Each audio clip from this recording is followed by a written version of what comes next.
Ayan na. Magluluto lang ang aking little chef cook. Ayan.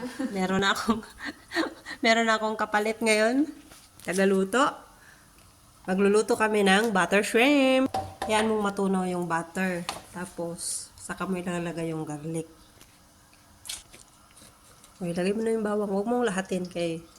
Ayan, sige. Ayan, haluin mo. Hanggang sa mag-golden brown yung bawang.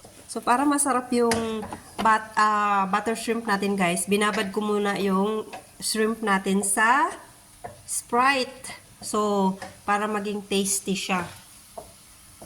So, ayan, golden brown na yung ating bawang. Ayan, haluin mo. O, sige, lagay mo na. Sakto lang. Nilagyan ng oyster sauce. Ayan. Sige. Tapos haluin mo. Tapos lagyan natin ng Shaoxing wine. And then yun, haluin mo. Para mawala yung lansa ng shrimp. And then lagyan din natin ng sili. Ayan.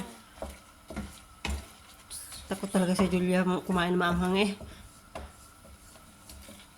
Tapos lagyan natin ng magic sarap. Sige, haluin mo. Yun. Ayan. Ayan, spring onion. Kalahati lang. Kalahati lang ha. So, it's done. Butter shrimp ni Chef Julia. Ay, ngiti naman. Nakasimangot.